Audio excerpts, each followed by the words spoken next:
அவெஞ்சர்ஸ்ல ரொம்பவே ஸ்ட்ராங்கான அவெஞ்சர்னா சந்தேகமே வேணாம், அது ஹல்க் தான். ஒவ்வொரு தடவை ஹல்க் வெளியே வரும்போதும் கையில சுற்றுற எல்லாத்தையும் அடிச்சு திம்சம் பண்ணுவாரு. என்னதான் இவர் எல்லாத்தையும் அடிச்சு நொறுக்குனாலும் எல்லாரும் இவரை ஒரு ஹீரோவா தான் பார்த்தாங்க. ஆனா அது ரொம்ப நாளைக்கு நீடிக்கல. 100 வருஷம் கழிச்சு எந்த மக்கள் இவரை கொண்டாடினாங்களோ அந்த மக்களையே இருந்த தடம் தெரியாம அழிச்சிட்டாரு. அதை தடுக்க வந்த சூப்பர் ஹீரோஸையும் அவெஞ்சர்ஸையும் இறக்கமே இல்லாம கொன்னு குவிச்சாரு. ஹல்க் ஏன் இந்த மாதிரி மான்ஸ்டரா மாறணும், இதுக்கு உண்மையிலே யார் தான் காரணம், கடைசியில எப்படிதான் அந்த மான்ஸ்டர் அழிச்சாங்கன்னு சொன்ன கதை தான் the master Hulk comic series. இதுல ஃபர்ஸ்ட் பார்ட் தான் இன்னைக்கு நம்ம பார்க்க போறோம். Welcome to the warriors world.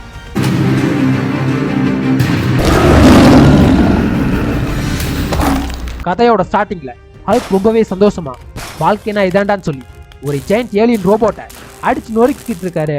அப்ப அவர் மைண்ட்ல சின்ன ஃபிளாஷ் வந்து போகுது. நான் ஆசைப்பட்ட மாதிரியே பெட்டிக்கும் எனக்கும் கல்யாணம் ஆயிடுச்சு, இப்ப எங்களுக்கு குழந்தைங்க கூட இருக்காங்க, இதை என்னால நம்பவே முடியல, எது எப்படியோ இந்த வாழ்க்கைக்கு தான் நான் ரொம்ப நாளா காத்துக்கிட்டதுன்னு சொல்லி ரொம்பவே சந்தோஷமா அந்த ஏலியன் ரோபோட்டை துண்டு துண்டா பிச்சு எறிகிறாரு. இப்ப அந்த இடத்துக்கு கேப்டன் அமெரிக்கா, தோர், உல்வரின் 3 பேர் வர்றாங்க. கேப்டன் அமெரிக்கா, ஹே பேனர், நீ ரொம்பவே நல்ல காரியம் பண்ணிருக்க, ஒரே ஆளாவே இந்த ரோபோட் கதையை முடிச்சுட்ட, இதெல்லாம் எனக்கு ஒரு பெரிய விஷயமே இல்லை கேப், எப்பெல்லாம் நிலைமை கைமீறி போகுதோ அப்பெல்லாம் நான் உங்களுக்கு பேக்கப்பா வருவேன். இப்போ உல்வரின், இதுக்கு மேல நிலைமை கைமீறி போறதுக்கு என்ன இருக்குன்னு சொல்லும்போது எது கைமீறி போயிடுச்சுன்னு கேட்கறாரு ஹால். அப்போ ஹல்க்கு அந்த இடத்துல ஏதோ சரியில்லைன்னு மட்டும் தோணுது. எல்லா பிரச்சனையும் முடிஞ்சிருச்சு பேனர்னு ஒரு கை வந்து பிடிக்குது. அது வேற யாரும் இல்ல, ஹல்கோட லவர் பெட்டி. கற்பனா அன்னைக்கு நைட் எல்லாரும் அவங்க வீட்டுல டின்னர் சாப்பிட்டுக்கிட்டு இருக்காங்க. அப்ப அந்த குட்டி பசங்க அங்கிட்டு இங்கிட்டு ஓடிக்கிட்டு, அப்பா நான் பெரியவனானா உங்களை மாதிரி ரொம்பவே ஸ்ட்ராங்கான சூப்பர் ஹீரோவா வருவேன்னு விளையாண்டுக்கிட்டு இருக்கான். பெட்டி, அதுக்குள்ளயா, அதுக்கெல்லாம் இன்னும் நாள் இருக்கு, இப்ப சாப்பாடு ஆறுது, வந்து சாப்பிடுன்னு சொல்றாங்க. அப்ப அதுக்கு அந்த பசங்க, முடியாது, நல்லா உன் பேச்ச கேட்க மாட்டேன், உன் பேச்ச கேட்க மாட்டேன்னு சொல்றாங்க. அதுக்கு பெட்டி, ஏன்டா இப்படி பண்றீங்கன்னு கேட்டா அதுக்கு அந்த பையன், ஏன்னா நீ செத்துட்ட. இத கேட்ட ஹல்க்கு தூக்கி வாரி போட்டுருச்சு. என்னடா ஆச்சு உங்களுக்கு, ஏன்டா இப்பெல்லாம் பேசுங்கன்னு கேட்டா இங்க இருந்த யாருமே ஹல்க் பேசுறத காதுலயே வாங்கல. பெட்டி இருந்துகிட்டு, ஏய் வாடா, உனக்கு பிடிச்ச கறி குழம்பு செஞ்சிருக்கேன், உருளைக்கிழங்கு எல்லாத்தையும் பொறிச்சு வச்சிருக்கேன்னு ஒரு மாதிரி சொன்னதையே திரும்பி திரும்பி சொல்லிக்கிட்டு இருக்கா. இன்னொரு பையன் என்னடானா ஹல்க் படம் போட்ட மியூசிக் பாக்ஸை வச்சு விளையாண்டுக்கிட்டு இருக்கான். அதுல இருந்து ஹல்க் வெளியே வந்த உடனே, நீ சுத்துட்ட, டேடா சுத்துட்டான், ரிக் செத்துட்டான், நீ செத்துட்ட, நீ செத்துட்ட, நீ செத்துட்டேன்னு சொன்னதையே ஒரு மாதிரி திரும்ப திரும்ப சொல்லிக்கிட்டு இருக்கான். பெட்டியும் system error, system error, system எரர்னு சொல்லும் போது ஹல்க் போய் பெட்டியை பிடிச்சி குளுக்குறான். உடனே அந்த இடம் பிளாக் அவுட் ஆயிருது. என்ன தாண்டா நடக்குதுன்னு ஹல்க் குழம்பி போய் இருக்கும்போது இதெல்லாமே ஒரு ட்ரிக் பேனர்னு கேப்டன் அமெரிக்காவோட வாய்ஸ் கேக்குது. ஹே கேப், நீ என்னதான் நடந்துகிட்டு இருக்குன்னு சொல்லுங்க, எனக்கு ஒண்ணுமே புரியல, எங்களுக்கும் தெரியாது பேனர், இதுக்கெல்லாம் காரணம் மிஸ்டீரியோவா இருக்கலான்னு நாங்க இன்வெஸ்டிகேட் பண்ணிக்கிட்டு இருக்கோம், ஏதோ சரியில்லை, நான் வெளியே போய் செக் பண்றேன். பேனர் சொன்னா கேளு, போகாத கேப், என்ன தடுக்காதீங்க. பேனர் வேணாம் அப்படின்னு சொல்லிட்டு வெளியே வரும்போது தான் தெரியுது அந்த இடமே ஒரு கம்ப்யூட்டர் ப்ரோக்ராம்னு. எல்லா அவெஞ்சர்ஸும் வெளியே தான் நின்றுக்கிட்டு இருக்காங்க. அதுல பிளாக் விடோ, பேனர் கோவப்படாது, நாங்க சொல்றத கொஞ்சம் பொறுமையா கேளு, இந்த இடத்துல சூரியனோட சக்தி குறைஞ்சுக்கிட்டே இருக்கு. விடோ, நீ என்ன பேசிக்கிட்டு இருக்க, எனக்கு ஒண்ணுமே புரியல. தாழ், பேனர் நீ ரொம்பவே குழம்பிருக்க, இப்ப நீ எங்கேயும் வெளியே போகக்கூடாது, அது எல்லாத்துக்குமே ஆபத்தாயிரு. என் மேல இருந்து கை எடுத்தாள், நான் ஒரு தடவை தான் சொல்லுவேன், எனக்கு இங்க என்ன நடக்குதுன்னு தெரிஞ்சாகணும், உங்க கூட சண்டை போடுறதுக்குலாம் எனக்கு நேரமே இல்லை. அவெஞ்சர்ஸ் எங்களுக்கு இதை விட்டா வேற வழி தெரியலன்னு அட்டாக் பண்றாங்க. அந்த இடத்துல ஹல்க் ஒரு ஸ்மாஷ் கொடுக்குறாரு. அது அவங்க மேல படும்போது ரொம்பவே வினோதமான வைப்ரேஷனை ஏற்படுத்துது. ஏதோ தப்பா இருக்குன்னு ஹல்க் யோசிச்சுக்கிட்டு இருக்கும் போதே விசன், எனக்கு இதை விட்டா வேற வழி தெரியல ஹல்க் அப்படின்னு அவரோட தலைக்குள்ள கைவிட்டுறாரு. உடனே ஹல்க் அடிச்சு பிடிச்சி எந்திரிச்சு பாக்குறாரு. அவர் கம்ப்ளீட்டா வேற ஒரு இடத்துல இருந்திருக்காரு. இப்பதான் அவருக்கு எல்லாம் புரியுது, இவ்வளவு நேரம் ஹல்க் அன்கான்சியஸா இருந்திருக்காரு, நடந்த எல்லாமே அவர் மண்டைக்குள்ள நடந்த ஒரு இல்யூஷன், இதெல்லாம் யாரா பண்ணான்னு ரொம்பவே கோவமா அந்த இடத்த உடச்சுக்கிட்டு வெளியே வராரு. அப்போ அவர் கண்ணு முன்னாடி பெட்டியும் அவரோட பையன் ரிக்கும் வர்றான். ஆனா இவங்களை பாக்குறதுக்கு பாதி கம்ப்யூட்டர் மாதிரியும் பாதி மனுஷங்க மாதிரி இருந்தனால ஹல்க் அவங்களையே அட்டாக் பண்றாரு. பெட்டி எல்லாத்தையும் புரிய வைக்கிறதுக்குள்ள சோல்ஜர்ஸ் ஹல்கை சுட்டு போட்டுறாங்க. சோல்ஜர்ஸ், ஹல்க் உன்னை வான் பண்றோம், ஒழுங்கா அவன் செல்லுக்குள்ள போயிரு.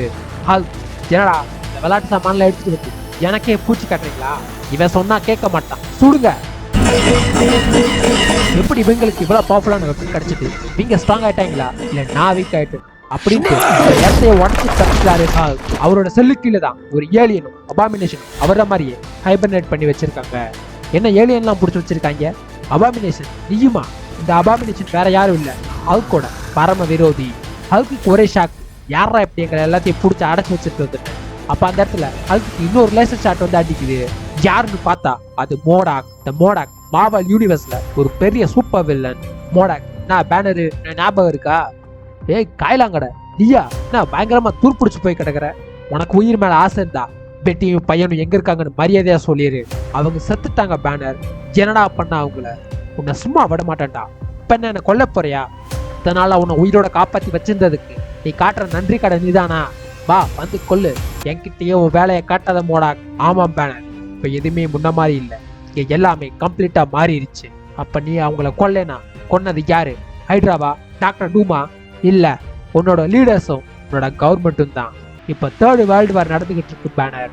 இந்த வார்ல ஹெவி நியூக்ளியர் வெப்பன்ஸ் யூஸ் பண்ணதால பல கோடிக்கணக்கான மக்கள் காத்துலயே சாம்பல் ஆயிட்டாங்க. அடுத்த சில வருஷத்துல எல்லாம் நார்மலான மாதிரி தான் தெரிஞ்சது. ஆனா அதுல தப்பிச்ச மக்கள் கிட்ட சுயநலமும் பேராசையும் அதிகமாகி சில டெரரிஸ்ட் ஆர்கனைசேஷனை ஃபார்ம் பண்ணிட்டாங்க. பல நாச வேலைகளை செய்ய ஆரம்பிச்சாங்க. அவங்களுக்கு அவங்களே பிளாக் சைட்டின்னு சொல்லிக்கிட்டு கிரிம் ரீப்பர் காஸ்டியூம்ல சுத்திக்கிட்டு இருப்பாங்க. இவங்க உலகம் பூராமே ரொம்பவே டாக்ஸிக்கான கேஸை ரிலீஸ் பண்ணதால இப்ப பூமியே வாழ தகுதி இல்லாத மாறிடுச்சு. ஹல்க் இவ்வளவு நடந்தும் ஏன் எனக்கு எதுவுமே ஞாபகம் இல்லை மோனாக்? ஏன்னா ஃபர்ஸ்ட் நியூக்ளியர் பாம் அட்டாக்லையும் உன்னையும் உன்ன மாதிரி ஆட்களையும் இங்க தூக்கிட்டு வந்துட்டோம். எங்களை எதுக்கடா தூக்கிட்டு வந்தீங்க? ஏன்னா உங்களால மட்டும்தான் ஹெவி நியூக்ளியர் ரேடியேஷன் அப்சர்வ் பண்ண முடியும். தோ உங்களை பார்க்கல, இவங்க எல்லாருமே சாதாரண மனுஷங்க தான். இவங்களுக்கும் குடும்ப குழந்தைங்களா இருக்கு. இவங்களை காப்பாத்துறதுக்காக தான் அதை நான் செஞ்சேன். இது நீ நல்லவனா மாறிட்டியா? இதை நான் நம்பணும் இல்லையா? ஹல்குக்கு மண்டையில கிட்னி பெருசு, அதனால நீ சொல்றதெல்லாம் நம்ப மாட்டான். எது கிட்னியா? நீ வேற ஏன்டா நேரங்காலம் தெரியாம கவுண்டமணி காமெடி எல்லாம் பண்ணிக்கிட்டு இருக்க? நாங்க தான் உன் உயிரை காப்பாத்திருக்கோம். நீ எங்களுக்கு கடமைப்பட்டிருக்க. ஹல்க் என்னடா நானும் பொறுமையா இருக்குன்னு சொல்லிட்டு என் கதையை கதை ரீல் சுத்திக்கிட்டு இருக்க. இந்த என் நன்றியை தெரிவிக்கிற பாருட்டு மோடாக்கு ஒரு ஸ்மாஷ்.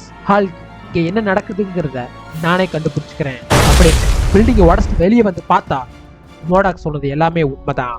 ஹல்க் ஆமா, அந்த கைலாங்கோட சொன்னது எல்லாமே உண்மைதான் போல. சூப்பர் ஹீரோஸான நாங்க இந்த பூமியை பல தடவை சூப்பர் வில்லன்ஸ் இருந்து காப்பாத்திருக்கோம். ஆனா மனுஷங்க கிட்ட இருந்து எங்களால காப்பாற்ற முடியலன்னு ஹல்க் வருத்தப்படுறாரு. மோடாக் இப்போவாச்சு நம்புறியா? ஹல்க் உனக்கு இப்ப என்னதான் வேணும் மோடாக்? இப்போ எனக்கு தேவையானதெல்லாம் மனிதனையும் அன்பு கருணை. என்ன மோடாக் உன் வாயில இருந்தா எப்பேற்பட்ட வார்த்தையெல்லாம் வருது? சரி ஆச்சு 5 வருஷத்துக்குள்ள மாறுது. மனுஷன் முடி செகண்டுக்கு ஒருக்கா மாறுறதுல என்ன பெரிய அதிசயம்? இதெல்லாம் செகண்ட் தான். ஆமா பேனர், இந்த ரேடியேஷன் குறைய கிட்டத்தட்ட 27 வருஷம் ஆகும். அதுக்கப்புறம் தான் எங்களால சுதந்திரமா வெளியே நடமாட முடியும். சரி பேனர், இப்ப நீ என்ன பண்ணலான் இருக்க? முதல்ல என்ன பேனர் கூப்பிடாத கையில கடை. நான் ஹல்க். இப்ப இந்த புது உலகத்துல நான் ஒரு சின்ன ரவுண்டு போயிட்டு வந்துடுறேன். இதுல இருந்து ஹல்கோட புது ஜேர்னி தொடங்குது. வேர்ல்டு வாருக்கு அப்புறம் இந்த பூமியே ஒரு நரகம் ஆயிருச்சு. உலகம் பூராமே டாக்ஸிக்கான ரேடியேஷனும் கேசஸும் பரவி இருந்தது. ஹல்கால ரேடியேஷன்ஸ் எல்லாத்தையும் அப்சர்வ் பண்ண முடியுன்றனால அவரால் எல்லா இடத்துக்கும் ஃப்ரீயா போக முடியும். அப்படி அவர் செக் பண்ண ஒவ்வொரு இடத்துலையும் மனுஷங்க வாழ்றதுக்கான எந்த ஒரு அறிகுறியுமே இல்லை. கண்ணு கேட்ட தூர வரையும் பிணங்களும் எலும்பு கூடுகளும் மட்டும்தான் சதறி கிடந்தது. இது எல்லாத்தையும் பார்த்துட்டு மனசோடைச்சு தனிமையில ரொம்பவே கஷ்டப்படுறாரு. அப்ப அவரோட மைண்ட்ல சூப்பர் ஹீரோஸான எங்களுக்கு மக்களை பத்தியும் வில்லன்ஸை பத்தியும் ஏன் இந்த யூனிவர்ஸை பத்தியும் நல்லாவே தெரியும் நம்பணும். ஆனா உண்மையில எங்களுக்கு எதுவுமே தெரியல. எங்களோட நம்பிக்கை எல்லாமே பொய்யாயிருச்சு. ஏன்னா மோடாக் ரொம்பவே கெட்டவன். எப்பவுமே நாச வேலைகளை மட்டும்தான் செய்வான். ஆனா இன்னைக்கு அவன் தான் மக்களுக்கு நல்லது செஞ்சுக்கிட்டு இருக்கான். ஆனா எந்த கவர்மெண்ட்டும் லீடர்ஸும் மக்களை பாதுகாப்பாங்கன்னு நினைச்சமோ அவங்களே தங்களுக்குள்ள சண்டை போட்டுக்கிட்டு மனித இனத்தோட முடிவை தேடிக்கிட்டாங்க. அவங்களுக்குள்ள இருந்த ஹியூமனிட்டிங்கிறதெல்லாம் சும்மா காத்துல கம்பி கட்டுற கதை. ஹல்க் இதெல்லாத்தையும் யோசிச்சுக்கிட்டு லாஸ் வேகாஸுக்கு வந்து சேர்றாரு. அந்த சிட்டி மொத்தமுமே சின்ன பின்னமா இருந்தது. இவர் இங்க வந்ததுக்கு ஒரு காரணம் இருக்கு. இவர் மிஸ்டர் ஃபிக்ஸட்டா இருந்தப்ப இவரோட வீடு இங்கதான் இருந்துச்சு. மிஸ்டர் ஃபிக்ஸட்டுங்கிறது ஹல்கோட ஒரு இன்டெலிஜென்ட் பர்சன். அந்த வெர்ஷனா இருந்தப்ப இவர் கவர்மெண்ட்டுக்காக டிடெக்டிவா வேலை செஞ்சுக்கிட்டு இருந்தாரு. அவரை வீட்டை பத்தி பழசெல்லாம் நினைச்சு பார்க்க போது அவரோட வீடு அங்க தரமட்டமாகி கிடந்தது. இதெல்லாம் பார்த்து ரொம்பவே வருத்தப்பட்டு அந்த இடத்த விட்டு சோகமா கிளம்புறாரு. போற வழியில அவருக்கு ரொம்பவே பிடிச்ச பார்க் ஒண்ணு இருந்தது. அங்க போய் பார்த்தா அந்த இடத்த பார்த்து இன்னுமுமே மனசு கஷ்டமாயிருது. ஏன்னா அங்க இருந்த விலங்குகள்லாம் பரிதாபமா செத்து கிடக்குது. இத பார்த்த ஹல்க், ஏண்டா மனுஷங்க நீங்க தான் உங்க திமிருத்தனத்தால உங்களுக்குள்ளேயே அடிச்சுக்கிட்டு செத்தீங்க. இந்த அப்பாவி விலங்குகள் உங்களை என்னடா பண்ணிச்சு? இதுக்கெல்லாம் கண்டிப்பா ஒரு நாள் இந்த மனித இனம் பதில் சொல்லி ஆகணும்னு இந்த இடத்த விட்டு கோபமா கிளம்புறாரு. கடைசியா அவரு வாஷிங்டன் டிசிக்கு வராரு. அங்க வந்து பார்த்தா ஆப்ரஹாம் லிங்கனோட சிலை எல்லாத்தையும் உடைச்சு வச்சிருக்காங்க. அப்போ அந்த இடத்துல யாரோ ஓடுற மாதிரி சத்தம் கேக்குது. திரும்பி பார்த்தா ஒரு சின்ன பையன் ஆக்சிஜன் மாஸ்க் எல்லாம் போட்டுக்கிட்டு எங்கேயோ ஓடிக்கிட்டு இருக்கான்.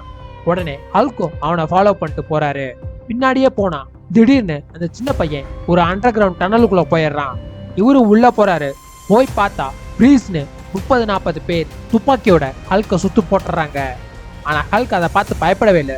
ஓ, துப்பாக்கிலாம் வச்சிருக்கீங்களா, இந்த முதுகுல என்ன அரிக்குது, சுட்டு கொஞ்சம் சொரிஞ்சு விடுங்களேன்ட்டு கூலா திரும்பி நிக்கிறாரு. அவங்களும் மாங்குன்னு உயிரை கொடுத்து சுட்டுக்கிட்டு இருக்காங்க. ஆனா ஹல்க் அப்படிதான் இங்கதான் இப்பதான் ரொம்ப இதமா இருக்குது, ஜாலியா எல்லாத்தையும் கலாய்ச்சிட்டு இருக்காரு. அப்போ போதும் நிறுத்துங்க, இவரு நம்ம கெஸ்ட் தான் ஒரு குரல் கேக்குது. ஹல்க், ஹே மெஷின் மேன், நீயா? கடைசியா நம்ம சண்டை போட்டப்ப நல்லா பளபளன்னு இருந்த, இப்ப என்ன துருப்புடிச்ச தகர டப்பா மாதிரி கிடக்குற, கொஞ்சம் வயசாச்சு பேனர். அப்புறம் எந்திர மனுஷன்லாம் வேணாம், என்ன ஆரன்னே கூப்பிடலாம். உன்னை எங்களோட ரகசிய இடத்துக்கு வரவேற்கிறோம் பேனர். உன்னை இங்கேயே தங்க வச்சு உனக்கு விருந்தோம்பல்லாம் பண்ணணும்னு எனக்கும் ஆசைதான். ஆனா என்ன பண்றது, எங்களுக்கே இங்க சோறு தண்ணி பத்தல. உன்னை இங்க தங்க வைக்கிறது ஒண்ணுதான், யானையை கட்டி தீனி போடுறது ஒண்ணுதான். அதனால வந்த விஷயத்த சீக்கிரம் சொல்லிட்டு கிளம்பு. ஹால், என்ன கூப்பிட்டு வச்சு அசிங்கப்படுத்துறியா? கவுச்சிக்காத பேனர், வா நான் உன்னை ஒரு இடத்துக்கு கூப்பிட்டு போறேன். அவங்க போய்கிட்டு இருக்கும்போது, ஏ ஹால், இத்தனை வருஷம் கழிச்சும் நீ மாறாம அப்படியே இருக்கியே, உனக்கும் என்ன மாதிரியே சாகா வரங்கிற சாப கிடைச்சிருச்சா என்ன? ஆமா, நடக்கிறதெல்லாம் பார்க்கும்போது ஏன்டா இந்த பூமியில பிறந்தோன்னு தினம் வருத்தப்பட்டுக்கிட்டு தான் இருக்கேன். ஹால், இப்ப நம்ம எங்க போய்கிட்டு இருக்கோம் ஆரன்? நாமளா ரொம்ப நாளா வெள்ளை அடிக்காம விட்ட வெள்ளை மாளிகைக்கு தான் போய்கிட்டு இருக்கோம். போருக்கு அப்புறம் ஒயிட் ஹவுஸ்ல மிஞ்சினது இவ்வளவுதான் பேனர். ஹால், இங்க இருந்த பிரசிடென்ட்டுக்கும் வைஸ் பிரசிடென்ட்டுக்கும் என்னாச்சு ஆரன்? ஒயிட் ஹவுஸ்க்கே இந்த நிலைமைனா அவங்களுக்குலாம் என்ன இருக்கும்? எல்லாம் இறைவனடி சேர்ந்துட்டாங்க பேனர். இப்ப கவர்மெண்ட்டும் கிடையாது, அதிகாரமும் கிடையாது. இப்போ தாவாளுங்கிறதுக்காக என்ன வேணா செய்யக்கூடிய மனுஷ மிருகங்க மட்டும்தான் வெளியே சுத்திக்கிட்டு இருக்கு. அப்போ கம்ப்யூட்டர்ல ஒரு சிட்டியை மானிட்டர் பண்ணிட்டு இருக்காங்க. ஹால், இருங்க, அது என்ன இடம்? அது எம்ப்ளாய்ஸ், இதுதான் நியூயார்க். ஆனா இப்ப அதோட பேரு டைஸ்டோபியா. இதை உருவாக்குன ஒரு பேரு மேஸ்ட்ரோன்னு சொல்லுவாங்க. ஆனா இது வரைக்கும் அவரை யாருமே பார்த்தது இல்ல. இப்ப அவரு தான் அங்க கிங்கு. அப்ப நான் உடனே அவனை பார்க்கணுமே. அந்த இடத்துக்கு எப்படி போகணும்னு சொல்லுங்க ஆரன். உடனே வா, அவ்வளவு சீக்கிரம்லாம் யாராலையும் அவரை பார்க்க முடியாது. ஹால், ஓ அப்படியா? நான் வேணா இங்க ஒரு 4 நாள் தங்கி இருந்து சாப்பிட்டு சாவகாசமா போய் பாக்குறேனே. பக்கத்து குடோன்ல தான் நான் சாப்பாடு எல்லாத்தையும் பதுக்கி வச்சிருக்கீங்க.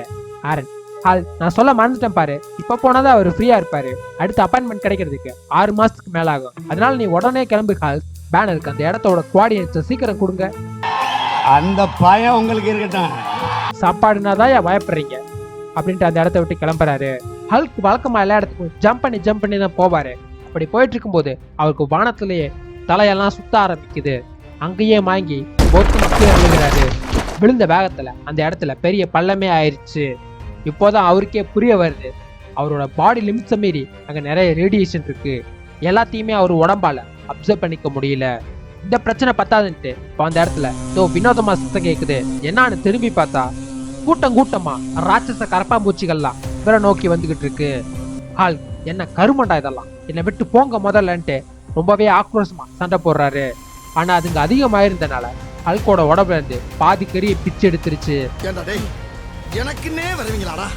ஏன்ட்ட சரசம் பண்றக்கே வாட்டாப்பே உங்களை பெற்றுறாங்களா? ஏன்டா அப்படி பட்டறதுலயே வந்து பஞ்சு பண்றீங்க? ஏன்டா? அப்போ அந்த இடத்துல திடீர்னு ஒரு சோனிக் பிளாஸ்ட் வந்து அடிக்குது. அந்த அட்டாக்ல எல்லா கரப்பாம்பூச்சிகளும் சதறி ஓடிருச்சு. யாரான்னு பார்த்தா இன்னொரு சர்வைவர் கூட்டம். சர்வைவர்ஸ், ஹே நீ ஓகே தானே? இன்னைக்கு உனக்கு அதிர்ஷ்டம் இருக்குப்பா, எப்படியோ நீ தப்பிச்சிட்ட, வேணா ஸ்கேன் பண்ணுங்க. ஹே நான் ஹால், இந்த சின்ன பூச்சியை கடிச்சா நான் சுத்தர போறேன்ட்டு அங்கனே பொத்துன்னு வாங்கி விழுந்துடுறாரு. சர்வைவர்ஸோட பாஸ், வேணா வண்டியில எடுத்துங்க, வேணா நமக்கு ஏதோ ஒரு விதத்துல யூஸ் ஆவான். இப்ப அதுல ஒரு ஆளு, பாஸ் நல்லா யோசிச்சுக்குங்க, நம்ம குட்டியானையில இந்த திமிங்கலத்தை ஏத்தணுமான்னு. பாஸ் சொன்னது செய்யுங்கடா, இல்லைன்னா உங்களுக்கு சோறு இல்ல. தலையெழுத்துடா, என் போற ஒரு வேளை சொத்துக்காக நல்லா பண்ண வேண்டியது இருக்கு. டே வா வந்து குடி அப்படின்ட்டு ஹல்க் ஏத்திட்டு புறப்படுறாங்க. இப்படி சோறு திங்கிறக்கு எவ்வளவு மானம் கட்டு போய் தெரிய வேண்டியிருக்கு தெரியுமா? கண்ணு முழிச்சு பார்க்கும்போது ஹல்க் ஒரு டென்ட்ல இருக்காரு. அவருக்கு ஃபர்ஸ்ட் எய்ட் எல்லாம் பண்ணிருக்காங்க. பாஸ், ஹே கண்ணு முடிச்சிட்டியா, வா உனக்கு எங்க இடத்த சுத்தி காட்டுறேன்ட்டு வெளியே கூட்டிட்டு வராரு. வெளியே வந்து பார்த்தா ஹல்குக்கு ஒரே ஆச்சரியம். எல்லாரும் அந்த இடத்துல விவசாயம் பண்ணிக்கிட்டு இருக்காங்க. இது எப்படி பாசிபிள்னு கேக்குறாரு. எங்களுக்கு அதான் தெரியல, இந்த இடத்துல மட்டும் ரேடியேஷன் கிடையாது, அதோட சாயிலோட நியூட்ரியன்ஸை எங்களால ரீஸ்டோர் பண்ண முடியுது. பாஸ் அதெல்லாம் இருக்கட்டும், உன்னால எப்படியா இந்த பூச்சிக்கு கிட்ட இருந்து தப்பிக்க முடிஞ்சது? அதை விட ஆச்சரியம் என்னன்னா உன்னோட காயெல்லாம் ரொம்பவே சீக்கிரமா குணமாயிருச்சு. நான் நினைச்ச மாதிரியே உன்கிட்ட ஏதோ சக்தி இருக்கு. பேசாம நீ எங்களுக்கு உதவியா? நீ இங்கேயே தங்கிடலாமே. ஹால் இல்ல, என்னால முடியாது. நான் இப்ப டைஸ்டோபியாவுக்கு போய்கிட்டு இருக்கேன். நீ டைஸ்டோபியாக்கா போய்கிட்டு இருக்க? அந்த இடம் இங்க இருந்து ரொம்ப பக்கம் தான். இதோ அந்த சிட்டியை இங்க இருந்தே பார்க்க முடியும்னு அந்த இடத்த காட்டுறாரு. உங்க உதவிக்கு ரொம்ப நன்றி. நான் இப்ப போயாகணும்ட்டு அந்த இடத்துல இருந்து டைஸ்டோபியாவுக்கு வந்து சேர்றாரு. இப்ப டைஸ்டோபியால ஒரு வீட்டை காட்டுறாங்க. அந்த வீட்டுல ஒரு வயசானவர் உக்காந்து மவுத் ஆர்கன் வாசிச்சுக்கிட்டு இருக்காரு. அந்த வீடை பாக்குறதுக்கு ரொம்பவே கிரீப்பியா இருக்கு. ஏன்னா ஒட்டுமொத்த சூப்பர் ஹீரோஸோட ஸ்பேர் பார்ட்ஸும் டிராஃபி மாதிரி உள்ள குவிஞ்சு கிடக்கு. இது என்ன இடம்? இந்த வயசானவர் யாரு? ஏன் இதை எல்லாத்தையும் இவர் சேர்த்து வச்சிருக்காருன்னு பார்ட் 3ல தான் உங்களுக்கு புரியும். அப்போ அந்த இடத்துக்கு ஒரு பொண்ணு வரா. அவன் அந்த வயசானவர் கிட்ட அவன் வந்துட்டான், அந்த பிக் காய் வந்துட்டான்னு சொல்றா. ஓ வந்துட்டானா? நான் அவனுக்காக தான் இத்தனை நாளா காத்துக்கிட்டு இருக்கேன். இப்போ டைஸ்டோபியா சிட்டிக்குள்ள ஹல்க் மாஸ்டரை பத்தி விசாரிச்சுக்கிட்டு இருக்காரு. அந்த இடத்துல ஹல்க எல்லாருமே ஒரு மாதிரி வினோதமா பாக்குறாங்க. அப்ப அந்த சிட்டிசன்ஸ் கிட்ட ஹல்க், இங்க எவனும் மாஸ்ட்ரோன்னு இருக்கானாமே, நான் அவனை பார்க்கணும். சிட்டிசன்ஸ், மாஸ்ட்ரோ எல்லாம் சாதாரண ஆளால பார்க்கவே முடியாது. ஹல்க், என்ன பார்த்தா உனக்கு சாதாரண ஆள் மாதிரி தெரியுதா? இப்போ உனக்கு தெரிஞ்ச உண்மையெல்லாம் சொல்றியா இல்லையான்னு சொல்லி அவங்கள மிரட்டுறாரு. அப்போ நீங்க தானே ஹல்க்னு பின்னாடி ஒரு குரல் கேக்குது. திரும்பி பார்த்தா வினோதமான காஸ்டியூம்ல பின்னாடி ஒருத்தர் நின்றுட்டு இருக்காரு. நான் தான் மாஸ்ட்ரோவோட தூதுவன். மாஸ்ட்ரோ கிட்ட உங்களை கூட்டிட்டு போறதுக்காக தான் நான் வந்தேன். வாங்க போலான்ட்டு அவரை ஒரு இடத்த கூட்டிட்டு போறாரு. போற வழியில மெசஞ்சர், மாஸ்ட்ரோ தான் எங்க கடவுள், அவரு தான் அந்த இடத்த ஆண்டுகிட்டு இருக்காரு. இங்க என்ன பிரச்சனை வந்தாலும் அவரு தான் அதை தீர்த்து வைப்பாரு அப்படின்னு மாஸ்ட்ரோவோட பெருமையை பத்தியே சொல்லிட்டு போறாரு. அப்ப அங்க இருந்து ஒரு குரல் கேக்குது. என்ன ஹல்க், பார்த்து ரொம்ப நாள் ஆச்சு. யாருன்னு பார்த்தா அது ஹெர்குலஸ், ஹல்கோட பழைய நண்பன். இங்க ரொம்பவே மர்மமா இருந்த மாஸ்ட்ரோ வேற யாருமே இல்ல, இந்த ஹெர்குலஸ் தான். ஹல்க், ஹே ஹெர்குலஸ், எல்லாருமே சொல்லிக்கிட்டு இருந்த அந்த மர்மமான மாஸ்ட்ரோ நீதானா? நானே தான். பெருமைக்குரிய என்ன தவிர வேற யாரால மாஸ்ட்ரோவா இருக்க முடியும்? ஹல்க், அதெல்லாம் விடு. உன்னை பார்த்து எவ்வளவு நாள் ஆச்சு. எங்க போயிருந்த எவ்வளவு நாளா? நான் நீ செத்துட்டேனே நினைச்சேன். நான் ஒன்னும் சாகல. மோடாக் தான் எவ்வளவு நாளா ஹைபர்னேட் பண்ணி வச்சிருந்தான். யாரு? அந்த மூளை பிதுங்கி வெளியே தள்ளிக்கிட்டு இருக்குமே அவன் தானே? அவனே தான். சரி, நீ வந்துட்டல, நீ நம்ம ராஜ்யம் தான். என்னடா நட்பு இந்த காலத்துல இப்படி ஒரு நட்பா? ஃப்ரெண்ட்ஷிப்னா இதான்டா ஃப்ரெண்ட்ஷிப். ஹெர்குலஸ், ஹல்க், பாத்தியா பாத்தியா, பேச்சு வாக்குல நம்மளோட பழக்கத்தையே மறந்துட்ட பாத்தியா? மீட் பண்ணி இவ்வளவு நேரம் ஆச்சு, நம்ம பண்ற முக்கியமான விஷயத்தையே நீ மறந்துட்ட பாத்தியா? ஹல்க், என்ன மறந்துட்டேன்? ஒன்னும் புரியலையே. எது என்னதா? நம்ம வழக்கமா போடுற ஸ்பேரிங் தான்ட்டு சிரிச்சுக்கிட்டே ஹல்க் மூஞ்சில பொக்குன்னு வைக்கிறாரு. வாங்கின அடியில ஏர்லயே தெரிச்சு விழுகிறாரு. விழுந்ததுக்கு அப்புறம் மூஞ்சியை தொட்டு பார்த்தா தவடா எல்லாம் டான்ஸ் ஆடிக்கிட்டு இருக்கு. ஹல்க், ஹெர்குலஸ், உனக்கு என்ன பைத்தியம் கிட்டியும் பிடிச்சிருச்சா? ஏன் இப்படி திடீர்னு வெறி பிடிச்ச மாதிரி நடந்துக்கிற? இந்த மாதிரி விளையாண்டு எத்தனை நாள் ஆச்சு? நான் உன்னை ரொம்பவே மிஸ் பண்ணேன் ஹல்க். இன்னைக்கு நீயா நானான்னு பாத்தரலான்ட்டு ஹல்க ரொம்பவே மோசமா அட்டாக் பண்றாரு. போது நிறுத்துறான்ட்டு ஹெர்குலஸ்க்கு ஹல்க் ஒன்று மூஞ்சிலேயே வைக்கிறாரு. ஹெர்குலஸ், ஹல்க், இந்த விளையாட்டு போது உன்கிட்ட கிடைக்கிற பண்ணு மாதிரி வேற யார்ட்டையுமே கிடைக்கலன்ட்டு எக்ஸைட்மெண்ட்ல அந்த இடத்தையே அடிச்சு நொறுக்கிறாரு. ஹெர்குலஸ், உனக்கு என்ன மூளை கீழே குழம்பிடுச்சா? நீ இந்த இடத்தையே அடிச்சு நொறுக்கிட்டு இருக்க. ஹெர்குலஸ், நான் தான் கிங்கு, நான் வைக்கிறதா சட்டம், எவனும் என்ன கேட்க முடியாதுன்ட்டு ஹல்க அடிச்சு அந்த சப்வேக்குள்ள தள்ளி விட்டுறாரு. விழுந்த ஹல்க்கு தலையில ஒரு மாதிரி கிருகிருன்னு ஆயிடுச்சு. கண்ணை தொடச்சு பார்த்தா அந்த சப்வேக்குள்ள இருந்து 2 பேர் வெளியே வர்றாங்க. அதுல முதல்ல வந்த பொண்ணு, நான் ஒன்னும் உங்க பார்ட்டியை டிஸ்டர்ப் பண்ணிடலையே. ஹல்க், யார் நீங்க? என்னோட பேரு டக்கார்ட். ரிக் ஜோன்ஸ் உங்களை பார்க்கணும்னு சொல்றாரு. இப்போ நீ ரிக் ஜோன்ஸ் நான் சொன்னேன்ட்டு ஹல்க் அவரை பார்க்க போயிடுறாரு.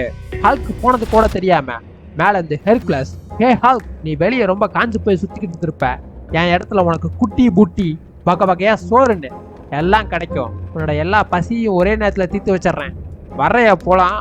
என்ன ஒன்னும் பேச மாட்டேங்கிற? ஹல்க் இருக்கியா? அப்புறம் தான் தெரியுது ஹல்க் அந்த இடத்த விட்டு போய் ரொம்ப நேரம் ஆச்சுன்னு. ஒரு அசிங்கமாய் போச்சு குமார். இப்போ யாரா அந்த ரிக் ஜோன்ஸ்னு பார்த்தா நாம பார்த்துல பார்த்தோமே, ஒரு மர்மமான வீட்டுல உட்காந்து மவுத் ஆர்கன் வச்சிட்டு இருந்தாரு அந்த தாத்தா தான் ரிக் ஜோன்ஸ். இவரும் ஹல்கோட பழைய தோஸ்து தான். ஹல்க், ஜோன்ஸ், உன்னை பார்த்து எத்தனை வருஷம் ஆச்சு? ஆமா ஹல்க், நானும் உன்னை ரொம்ப மிஸ் பண்ணேன். உனக்கு என்ன ஆச்சு? இவ்வளவு நாள நீ எங்கதான் இருந்த? அது ஒரு பெரிய கதை ஜோன்ஸ், அதை பத்தி நான் உனக்கு அப்புறமா சொல்றேன். பரவாயில்ல, இத்தனை வருஷம் கழிச்சு கூட நீ பாக்குறதுக்கு அப்படியே தான் இருக்க. என்ன தலையில இந்த முடியத்தான் காணும். ஹல்க், ஓ நீ கண்ணாடி எல்லாம் பாக்குறதே இல்ல போல, அங்க மட்டும் என்ன வாழுது? ஜோன்ஸ், நான் சொல்ல மறந்துட்டேன் பாத்தியா, இதான் என்னோட பேத்தி ஜானிஸ். அப்ப ஜோன்ஸ், ஹல்க், எவ்வளவு நாள் கழிச்சு சந்திச்சிருக்கோம், இந்த சந்தோஷத்தை கொண்டாட ஆளுக்கு ஒரு கட்டிங் போடலாமா? ஹல்க், கட்டிங்க நம்ம தலையில தான் முடியே இல்லையே, எப்படி முடியும்? ஜோக் ஜோக் இல்ல இல்லையா? ஜோன்ஸ், இந்த காமெடியில வேர்ல்டு வாருக்கு முன்னாடியே அழிஞ்சு போச்சு. என்னம்மா பண்ணிக்கிட்டு இருக்க? சரி, நான் இங்க வந்தது உனக்கு எப்படி தெரியும் ஜோன்ஸ்? ஹெர்குலஸ் உன்னை கூப்பிடறதுக்காக ஆள் அனுப்பிச்சு விட்டான்ல, அப்பதான் நீ உயிரோட இருக்குன்னு எனக்கு தெரியும். அதுக்கப்புறம் தான் என் டீம்கிட்ட சொல்லி உன்னை இங்க கூட்டிட்டு வர சொன்னேன். ஹால், இது உண்மையில நம்ம ஹெர்குலஸ் தானா, இல்ல ஏதோ ஒரு வெறி பிடிச்ச ஸ்கிரால் இவ உருவத்துல சுத்திக்கிட்டு இருக்கா? ஆமா, இவன் ரொம்ப நாளா மூளை குழம்புன மாதிரி தான் பண்ணிக்கிட்டு இருக்கான். எப்ப பார்த்தாலும் குடியும் கொடுத்தனமா பொண்ணுங்க பப்புன்னு கூத்தடிச்சுக்கிட்டு இருக்கான். சாதாரண மக்கள் மேல இவனுக்கு எந்த ஒரு அக்கறையும் இல்ல. எது சாதாரண மக்களா? அவங்க மேல எதுக்கு அக்கறைப்படான்னு ஜோன்ஸ்? ஹால், உனக்கு என்னாச்சு? ஏன் அப்படிலாம் பேசுற? இந்த இடத்த கொஞ்சம் நல்லா பாரு. இங்க இருக்கிற எல்லாருமே நம்மளோட ஃப்ரெண்ட்ஸ். இவங்க தான் நமக்கு ஒரு குடும்பமா இருந்தாங்க. பல இக்கட்டான சூழ்நிலைகள்ல நம்மளோட தோளோட தோல் நின்று சண்டை போட்டாங்க. ஆனா இன்னைக்கு எல்லாம் டிராஃபியா செவுத்துல தொங்கிக்கிட்டு இருக்காங்க. இவங்கெல்லாம் இப்படி செத்ததுக்கு காரணம் யாரு? டாக்டர் டூமா, டானோஸா, சிட்டாடி ஆர்மியா, ஸ்ட்ரல்ஸா, இல்ல வேற ஏதாச்சும் கொடூரமான ஏலியனா? யாரு சொல்லு? இதுக்கெல்லாம் காரணம் நீ காப்பாத்தணும்னு நினைக்கிற இந்த சாதாரண மக்கள் தான். என்ன கேட்டா ஹெர்குலஸ் இந்த மக்களுக்கு இதை கூட செஞ்சிருக்க கூடாது. அவங்க போக்கிலேயே அவங்கள சாக விட்டுருக்கணும். ஹால், உனக்கு என்னாச்சு? இது நீ கிடையவே கிடையாது. எனக்கு தெரிஞ்ச ஹால் இப்படி பேசவே மாட்டான். ஜோன்ஸ், உனக்கு இன்னமுமா புரியல? இந்த மக்கள் எல்லாமே ஒரு ஆட்டு மந்த கூட்டம். இவங்களுக்கு பயங்கர ஒரு விஷயம் மட்டும் இல்லைன்னா மிச்சம் இருக்கிற இந்த உலகத்தையும் அழிச்சிருவாங்க. இவங்களை கட்டுப்படுத்துறதுக்கு நமக்கு ஒரு ஆர்மி தேவை. அந்த ஆர்மியை வழி நடத்த என்ன மாதிரி ஒரு தலைவன் தேவை. ஹால், இது கொஞ்சம் கூட சரியில்லை. நீ பேசுற விதம் டாக்டர் டூம் மாதிரியே இருக்கு. இப்போ நீ டாக்டர் டூம் நான் சொன்னேன். டாக்டர் டூமுக்கு இந்த சிட்டில எங்கேயோ லேப் இருந்துச்சுலன்ட்டு அந்த இடத்த தேடி போறாரு. ஒரு வழியா அலைஞ்சு திரிஞ்சு இந்த லேபையும் கண்டுபிடிச்சிடறாரு. இந்த லேப்ல பாதி இது அழிஞ்சு போயிருந்தாலும் இன்னும் சின்ன சின்ன power supply units, machines, computers எல்லாம் ஒர்க்கிங் கண்டிஷன்ல தான் இருக்கு. டூம், நீ கண்டிப்பா எனக்காக ஏதோ விட்டுட்டு போயிருப்பேன்னு நம்புறேன். இப்போ உன்னோட கண்டுபிடிப்புகள் எல்லாம் எனக்கு உதவ போகுதுன்ட்டு இந்த இடத்த நல்லா அலசி ஆராயிறாரு. அதுல ஒரு கண்டெய்ன்மெண்ட்டை ஓபன் பண்ணி பார்த்தா ஹல்க்கு ஒரே ஷாக்கு. டூம் ஏதோ ஹியூமன்ஸோட டிஎன்ஏவை வச்சு குளோனிங் எக்ஸ்பெரிமெண்ட் எல்லாம் ட்ரை பண்ணியிருப்பாரு போல. இதை பார்க்குற ஹல்க், நான் தேடி வந்தது கிடைச்சிருச்சு, நீ நான் என் வேலையை ஆரம்பிக்க போறேன்னு ஏதோ செய்ய போறாரு. இப்போ அந்த இடத்துல கட் பண்ணி ஹெர்குலஸ் கோட்டையை காட்டுறாங்க. அங்க ஹெர்குலஸ் ஒரு பொண்ணோட குஜாலா சுத்திக்கிட்டு இருக்காரு. அப்ப அவரோட மெசஞ்சர், சார் ரொம்பவே ஒரு முக்கியமான விஷயம், உடனே நீங்க இதை கேட்டாகணும். யோ, எதுவா இருந்தாலும் போயிட்டு ஒரு மணி நேரம் கழிச்சு வா. சார், இது ரொம்ப முக்கியமான விஷயம், உடனே நீங்க என் கூட வந்தாகணும். ஹெர்குலஸ், என்னையாவும் பிரச்சனை? கையில பாத்தில எவ்வளவு பெரிய பொறுப்பை சுமந்துகிட்டு இருக்கேன்னு. இதை விட என்னையா தலை போற காரியம் இருக்கு? பொம்பளை சோக்கு கேக்குதா கோபி? பொம்பளை சோக்கு பொம்பளை சோக்கு ஏண்டா ஏண்டா மானம் கெட்ட பல. மெசஞ்சர், ஓகே சார், நீங்க உங்க பொறுப்பை பாருங்க. அங்க ஹல்க் உங்களுக்கு எதிரா மக்களை திரட்டிக்கிட்டு இருக்கான். என்னது ஹல்கா? அவன் இப்ப என்ன குட்டையை குழப்பறான்னு தெரியலையே. இருக்கிற பிரச்சனையில இவன் வேற. ஏமா, நீ கொஞ்ச நேரம் ரூம்ல இருமானு அந்த பொண்ணை அப்படியே கீழே போட்டுட்டு அடிச்சு புடிச்சு அந்த இடத்துக்கு கிளம்புறாரு. அங்க ஹல்க் மக்கள் கிட்ட, என் அன்பார்ந்த மக்களே, அவங்க என்கிட்ட நீங்க எல்லாரும் சாதாரண மக்கள்னு சொன்னாங்க. ஆனா அதை நான் நம்ப மாட்டேன். ஏன்னா ஒரு காலத்துல உங்களை மாதிரி சாதாரணமா இருந்தவங்க தான் பல தீர்க்கவே முடியாத நோய்களுக்கு மருந்து கண்டுபிடிச்சாங்க. ஒரு காலத்துல உங்களை மாதிரி சாதாரணமா இருந்த மக்கள் தான் விண்வெளிக்கு போய் நிலாவிலையும் கால் பதிச்சாங்க. அதே மாதிரி ஒரு காலத்துல உங்களை மாதிரி சாதாரணமா இருந்த மக்கள் தான் இன்னைக்கு இந்த பூமி இப்படி நரகமாகறதுக்கும் காரணமா இருந்தாங்க. அவங்கள மாதிரியே இன்னைக்கு நீங்க சாதாரணமா தான் இருக்கீங்க. ஆனா நாளைக்கு உங்களை யார் வேணாலும் அசாதாரணமா மாற வாய்ப்பு இருக்கு. அப்படி மாறும்போது உங்களுக்கு ஒரு சிறந்த தலைமையும் கட்டுப்பாடுகளும் தேவை. அப்படி அது கிடைக்கலனா இந்த உலகம் என்ன ஆகுங்கிறத நீங்க கண்கூடா பார்த்துக்கிட்டு தான் இருக்கீங்க. அப்பேற்பட்ட தலைவனா இனி நான் உங்களை ஆள போறேன். யாரெல்லாம் இந்த உலகம் அமைதியா இருக்கணும்னு நினைக்கிறீங்களோ அவங்கெல்லாம் என் பின்னாடி வந்து நில்லுங்க. பப்ளிக், யோ பெருசு, பேச்செல்லாம் நல்லா தான் இருக்கு, ஒருவேளை இதுக்கு நாங்க முடியாதுன்னு சொன்னோம்னா? எனக்கு பிடிக்காத பதில். இப்ப நீங்க என்னோட ஆர்மிக்கு பதில் சொல்லியாகணும்னு அவரோட வார் டாக்ஸ் ரிவீல் பண்றாரு. இப்போ புரிஞ்சிருக்கும் உங்களுக்கு ஹல்க் டூமோட லேப்ல என்ன பண்ணிட்டு இருந்தாருன்னு. ஹல்க், நான் உங்களுக்கு ஒரு வாய்ப்பு கொடுத்தேன், ஆனா நீங்க அதை மறுத்துட்டீங்க. இனி நீங்க எனக்கு தேவையில்லை, சாகுங்கடான்ட்டு அவரோட வார் டாக்ஸ் மக்கள் மேல ஏவி விடுறாரு. அதே நேரத்துல ஹெர்குலஸும் அங்க வந்து சேர்றாரு. ஹல்கோட அந்த கமாண்டுக்கு அப்புறம் வார் டாக்ஸ் ஆர்மி சிக்கிற எல்லாத்தையும் கடிச்சு குதற ஆரம்பிச்சிருச்சு. ஹல்க், நான் உங்களுக்கு ஒரு வாய்ப்பு கொடுத்தேன், ஆனா நீங்க என்ன அசிங்கப்படுத்ததா நினைச்சு உங்க முடிவை நீங்களே தேடிக்கிட்டீங்க. செத்து தொலைங்கடா, இந்த பூமியாச்சு நிம்மதியா இருக்கட்டும். அங்க மக்கள் எல்லாரும் தான் உயிரை காப்பாத்திக்கிறதுக்காக அங்கிட்டும் இங்கிட்டும் செதறி ஓடிக்கிட்டு இருந்தாங்க. அப்பதான் ஹெர்குலஸோட மாஸ் என்ட்ரி. ஓ, செலக்டிங்களுக்கெல்லாம் பசிக்குதா, இந்த சாப்பிடுங்க. அவரோட ஹோவர் பைக் பிளாக் பண்ணி அதுல சிலதை போட்டு தர்றாரு. இப்போ வார்டாக்ஸ் மொத்தமும் ஹெர்குலஸை டார்கெட் பண்ணுது. ஓ, உங்களுக்கெல்லாம் பசிக்கலையா, என் கூட விளையாடணுமா? விளையாடிட்டா போச்சுன்ட்டு கையில சிக்கிற எல்லாத்தையும் ரொம்பவே ஈஸியா அடிச்சு நொறுக்கிறாரு. ஏன்னா கப்ரா சாமி, உன் ஓனர் உனக்கு பல்லே விளைக்க விட மாட்டானா? பேட் ஆகிட்டு அதோட வாயெல்லாம் பிச்சு எறிகிறாரு. இதை பார்க்குற ஹல்க்கு கோவம் உச்சக்கட்டத்துல கொழுந்து விட்டு எரியுது. என்ன தைரியம் இருந்தா என் கண்டுபிடிப்புகளை நாசம் பண்ணுவேன், உன் சாவு என் கையில தாண்டான்னு கொலவெறியோட ஹெர்குலஸ் அட்டாக் பண்ண போறாரு. ஹெர்குலஸ், ஹே ஹால், நீ தான் இந்த திருநாய்களை பூரா தத்தெடுத்திருக்கியா? இன்னும் நான் உடச்சு விளையாடுறதுக்கு பிச்சது இருக்கு, நான் இருக்கட்டா, சாவுடான்ட்டு அவரோட ஃபுல் ஸ்ட்ரென்த்தை திரட்டி பஞ்ச் ஒன்று வைக்கிறாரு. ஆனா அந்த ஹெர்குலஸ் ஈஸியா தடுத்துறாரு. ஹால், என்ன இது எப்படி முடியும்? நான் ஹால் பயமா இருக்கா? இதுக்கப்புறம் பயங்கரமா இருக்குன்ட்டு ஹல்க சுமார் லெஃப்ட் ரைட்னு வாங்குறாரு. எப்படி ஹல்க் லோக்கிய துவைச்செடுத்தாரோ அதே மாதிரி ஹெர்குலஸ் ஹல்க துவம்சம் பண்றாரு. இப்ப ஒத்த கையில கிருகிருந்து சுத்தி பந்து மாதிரி செவுத்துல அடிக்கிறாரு. இவ்வளவு அடி வாங்கியும் ஹல்க் அடங்கவே இல்லை. டேய், யாரு ஃபர்ஸ்ட் அடிக்கிறான்றது முக்கியம் இல்லடா, கடைசி வரையும் யாரு நிக்கிறாங்கன்றதாண்டா முக்கியம். நீ தீர்ந்தடான்ட்டு பூமியை பொழந்துட்டு வந்து வெறி பிடிச்ச மாதிரி பஞ்ச கொடுக்குறாரு. ஆனா ஹெர்குலஸ் அதையும் ஈஸியா தடுத்துறாரு. ஹெர்குலஸ், ஹால், இத்தனை வருஷம் நான் இங்க இருந்தேன்னு மட்டும்தானே தெரியும், இந்த இடத்த அடையிறதுக்கு நான் என்ன பண்ணேன்னு உனக்கு தெரியாதுல்ல? எவனும் ஒன்று சும்மா தூக்கிலாம் கொடுக்கல.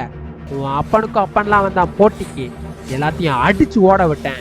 அதுல பல பேர் மண்ணுக்குள்ள போயிட்டானுங்க, சில பேர் மண்ணோட மண்ணா போயிட்டானுங்க. ஆனா நான் இன்னும் இங்கதான் நின்றுகிட்டு இருக்கேன். அவங்களோட கம்பேர் பண்ணும் போது எல்லாம் வெறும் பச்சை. அவங்கள மாதிரி நீயும் அனாமத்தா சுத்துறாத ஹால் அப்படின்ட்டு ஹல்க அடிச்சு தரையில சொருகிறாரு.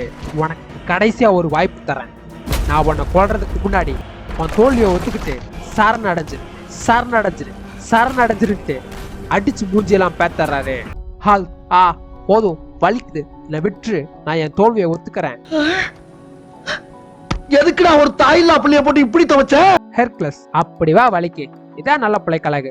சுச்சோ, ரொம்ப அடிச்சிட்டனா பாரு, பிள்ளைக்கு மூஞ்சிலாம் இடம் மாதிரி போயிருக்குது. வா, என் கோட்டைக்கு போய் உனக்கு டிஞ்சர் போட்டு விடுறேன். மூக்க பஞ்சர் ஆக்கிட்டு டிஞ்சர் வாங்கிட்டு வர்றியா? அப்படியே நல்லா சாப்பிட்டு என் குஜலிங்களோட குஜாலாரு வலியெல்லாம் பறந்து போயிடும். ஹால், வேண்டாம், நான் இன்னைக்கு ஒரு பாடத்தை கத்துக்கிட்டேன். நான் செஞ்ச தப்புக்கு பிராச்சித்தமா இந்த மக்களோடைய வாழ போறேன். கொஞ்சம் கொஞ்சமா இவங்க எல்லாத்தையும் புரிஞ்சுக்க முயற்சி செய்யறேன். ஹெர்குலஸ், தட்ஸ் மை பாய், நான் அப்புறம் பாக்குறேன், கட்டாமாமே அப்படின்ட்டு அங்க கிளம்புறாரு. அப்போ அந்த இடத்துல ரெண்டு பேரு ரெண்டு விதமா அந்த இன்சிடென்ட்டை பாக்குறாங்க. மெசஞ்சர், சே, நான் நினைச்ச மாதிரி எதுவுமே நடக்கலையே. டக்கார்ட், இது ஒரு வழியா நல்ல விதமா முடிஞ்சிச்சுன்னு நினைக்கிறேன். டக்கார்ட் இந்த விஷயத்துல ரிக் ஜோன்ஸ் கிட்ட சொல்லும் போது, ஜோன்ஸ், இல்ல, இன்னும் இது முடியல, நீங்க தெரிஞ்சுக்க வேண்டிய ஒரு உண்மை இருக்கு. நான் ஹல்கோட சைல்ட்ஹுட்டை பத்தி எனக்கு அவங்க கிட்ட சொல்லியிருக்கேன்னா, சின்ன வயசுல ப்ரூஸோட அப்பா அவனை ரொம்பவே அபியூஸ் பண்ணியிருக்காரு. அதனால அவன் மன ரீதியா ரொம்பவே பாதிக்கப்பட்டிருக்கான். இப்போ அதுல இருந்து அவன் என்னதான் வெளியே வந்திருந்தாலும் அது அவனுக்குள்ள ரெண்டு ஸ்பிளிட் பர்சனாலிட்டியை உருவாக்கிடுச்சு. ஒன்னு நமக்கு தெரிஞ்ச இன்னோசன்ட் ப்ரூஸ் பேனர், இன்னொன்னு சைக்கோ பேனர். இந்த இன்னோசன்ட் ப்ரூஸ் பேனர் தான் ஒரு தடவை என் உயிரே காப்பாத்திருக்கான். ஆனா அந்த சைக்கோ பேனரை இது வரைக்கும் இந்த உலகம் பார்த்ததே இல்லை. கடைசியா நம்ம கிட்ட பேசினது நம்ம ஹல்கே கிடையாது, அது அவனுக்குள்ள இருந்த அந்த சைக்கோ பேனர். இந்த இன்சிடென்ட்டுக்கு அப்புறம் அந்த சைக்கோவோட ஆட்டம் அதிகமாகும்னு நினைக்கிறேன். நாம எல்லாத்துக்குமே எச்சரிக்கையா இருக்கணும் டக்கார்ட். இப்போ அப்படியே அந்த இடத்துல கட் பண்ணி ஃபியூச்சர்ல காட்டுறாங்க. ஜோன்ஸ் பயந்த மாதிரியே ஹல்குக்குள்ள இருக்கிறது அந்த சைக்கோ பேனர் தான். ஏதோ ஒரு பிளானோட ஹெர்குலஸை போடுறதுக்கு ஒரு பொண்ணோட அந்த கோட்டைக்கு போயிருக்காரு. ஹல்க், எம்எல்ஏடா கை வச்ச, டே ஹெர்குலஸ், இன்னையோட நீ க்ளோஸ். நீ ஹல்க வேணா தோக்கடிச்சிருக்கலாம், ஆனா இப்ப இருக்கிறது பேனர்ரா, ப்ரூஸ் பேனர்.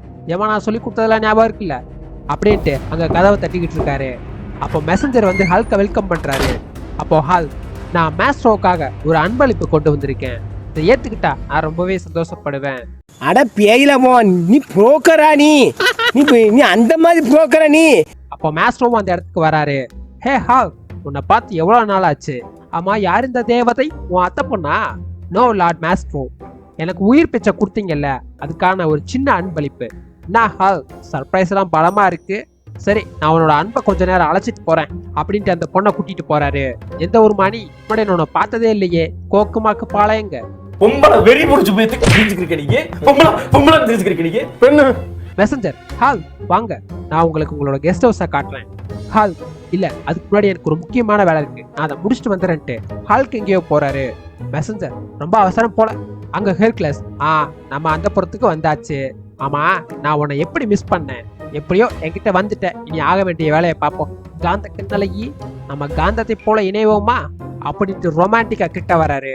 அப்ப அந்த பொண்ணு திடீர்னு ஒரு டாக்ஸிக் கேஸா உருமாறி ஹெர்குலஸ் உடம்புக்குள்ள பூந்துக்குது. ஹெர்குலஸ் கண்ணு காதெல்லாம் ரத்த ஒழுகி ஒத்துன்னு மயங்கி விழுகிறாரு. இப்பதான் புரிய வருது அது பொண்ணே கிடையாது, ஏதோ ஒரு கேஸ் ஃபார்ம்ல இருக்க மியூட்டன்ட்னு. ஹல்க்கு நல்லாவே தெரிஞ்சு போச்சு ஹெர்குலஸை ஸ்ட்ரென்த்தை யூஸ் பண்ணி கொல்ல முடியாதுன்னு. அதனால எக்ஸ்மேன்ல இருந்து ஒரு உருப்படியை புடிச்சிட்டு வந்து ஸ்கெட்ச் போட்டு தூக்கியிருக்காரு. இப்ப கடமை உடச்சிட்டு ஹல்க்கும் உள்ள வராரு. இப்போ ஒரு விதமான லேசர் கண்ணை வச்சு அந்த கேஸ் மியூட்டன்ட்டையும் போட்டு தள்ளிடுறாரு. ஹல், என்ன நண்பா, என்னோட அன்பு உன்னை உண்மையிலே அழிச்சிருச்சு போல. நீ தப்பு பண்ணிட்ட, உனக்கு சான்ஸ் கிடைச்சப்பே என்னை கொண்டிருக்கணும், மிஸ் பண்ணிட்ட. ஆனா நான் அப்படி பண்ண மாட்டேன்ட்டு அவரோட கதையை அங்கேயே முடிக்கிறாரு. ஹால், இனி இந்த டைஸ் மேஃபியா எனக்கு சொந்தம். சரி, அவனோட பணத்தை தூக்கி அந்த முச்சந்தியில போடுங்க, நீலுக்கு நீரை வடிச்சு ஒரு பர்ஃபார்மன்ஸை பண்ணுவான் அப்படின்ட்டு ஹல்க் அந்த இடத்த விட்டு சைக்கோ தனமா கிளம்புறாரு. இதுல ஹைலைட் என்னன்னா, ஹெர்குலஸோட பாடியை இவரே இறுதி ஊர்வலமா எடுத்துட்டு போய் எல்லா சடங்குகளையும் செஞ்சு மக்கள் முன்னாடி எரிச்சிடுறாரு. எரிச்சிட்டு ஹல்க், டைஸ்டோபியா மக்களே, இன்றைய நாள் நம் வாழ்நாள்ல ரொம்பவே சோகமான ஒரு கருப்பு தினம். ஏன்னா நம்மளோட மதிப்பிற்குரிய மாஸ்ட்ரோ நம்மளை விட்டு போயிட்டாரு. அவரோட உடல் வேணா அழிஞ்சு போயிருக்கலாம், ஆனா அவரோட நினைவுகள் என்னைக்குமே நமக்குள்ள வாழ்ந்துகிட்டே இருக்கும். இப்போ பிரச்சனை என்னன்னா, அந்த நினைவுகளால உங்களை வரக்கூடிய பிரச்சனைகள்ல இருந்து காப்பாற்ற முடியாது. அதனால அவரோட இடத்துல இருந்து நீ நான் தான் உங்களை பாதுகாக்க போறேன், நீ எல்லாரும் என்ன உங்க தலைவனா ஏத்துக்குவீங்கன்னு நான் நம்புறேன். அதைத்தான் மாஸ்ட்ரோவும் விரும்புவாரு. அப்போ பப்ளிக் கொஞ்சம் யோ கிளம், இன்னும் யாரு எங்களுக்கு தலைவனாக்குனது? மாஸ்ட்ரோன்னு உயிரை எழுதி வச்சுட்டு போனாரு. நீ ஏற்கனவே எங்க எல்லாத்தையும் கொல்ல பார்த்த, அதனால நல்லா வாங்கியும் கட்டிக்கிட்ட. நீ எங்களை ஆள்றத கண்டிப்பா மாஸ்ட்ரோ விரும்ப மாட்டாரு. இப்போ என்ன, உனக்கு அந்த இடத்த ஃபில்அப் பண்ணணும், அவ்வளவுதானே?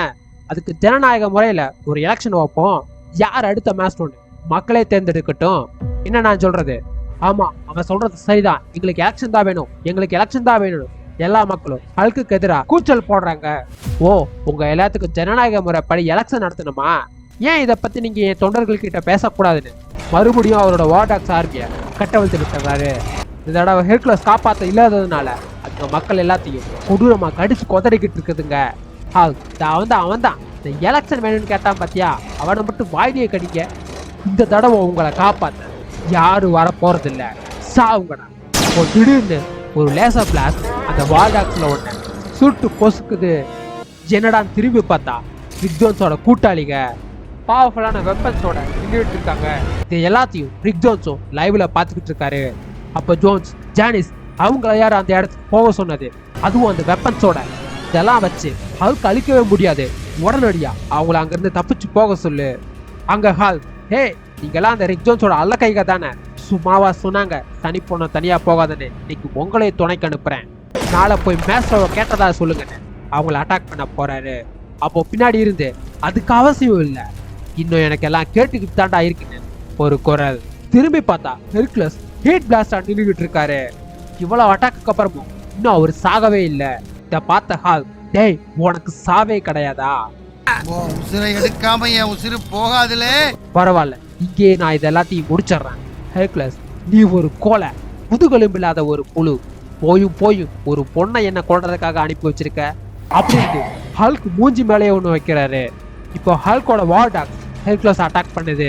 இவ்வளவு நடந்தும் ஹெர்குலஸோட ஸ்ட்ரென்த் குறையவே இல்லை. வர்ற எல்லாத்தையும் அடிச்சு பிரிச்சு எரிஞ்சுக்கிட்டு இருக்காரு. இந்த டைவர்ஷனை யூஸ் பண்ண ஹல்க் எதிராக கோலத்தனம், இது ராஜதந்திரம். நீ உயிரோட இருக்க வரை நான் நினைச்சு எதுவும் நடக்காது, அதனால அடம் பிடிக்காம சீக்கிரம் செத்துட்டு தரையோட தரையா அடிச்சு சொருகிறாரு. ஹெர்குலஸ், பார்க்கலாம்டா இன்னைக்கு நீ சாகரையா இல்ல நான் சாகறேன்னா, நீ பெரிய தப்பு பண்ணிட்ட, நீ இடத்துக்கு ஆசைப்பட்டிருக்க கூடாது. அதுக்கு ஆசைப்பட்டவனுங்கெல்லாம் இப்ப எங்க இருக்கானுங்களோ அங்கேயே உன்னை அனுப்புறேன்ட்டு ஹல்க் அடிச்சு ஒத்த கையில தூக்கி நிறுத்துறாரு. இதுதான் அவன் முடிவு. ஹல்க்கு ஹல்க கொல்ல போகும்போது ஒரு பெரிய லேசர் ஷாட் வந்து அடிக்குது. அந்த லேசர் ஷாட்ல ஹெர்குலஸோட உடம்பு அப்படியே கருகி காத்துலயே சாம்பல் ஆகுது. யாரா இதை பண்ணதுன்னு பார்த்தா அது ஹெர்குலஸோட மெசஞ்சர். செத்து தொழா காஜு புடிச்ச நாயே. பொம்பளை சோக்கு கேக்குதாடா, பொம்பளை சோக்கு. மெசஞ்சர், மாஸ்டர் ஹல்க், நீ நான் உங்களோட சேவகன். நீங்க தான் இந்த டைசோஃபியாவை ஆளணும். ஹால், நீ ரொம்ப நல்ல காரியம் பண்ணியிருக்க மினிஸ்டர்ன்ட்டு அவர்கிட்ட இருந்து அந்த கன்னை வாங்கி இனி எவனுக்காவது இங்க சாகணும்னா என்னை எதிர்த்து பேசுகடான்ட்டு மக்கள் எல்லாத்தையும் மிரட்டுறாரு. பாய்ந்து போன மக்கள் எல்லாரும் ஹால்க்கு கிட்ட சரணடைகிறாங்க. ஹால், நான் உங்களை ஆட்சி செய்யறதுல யாருக்கு எந்த ஆட்சி பணம் இல்ல.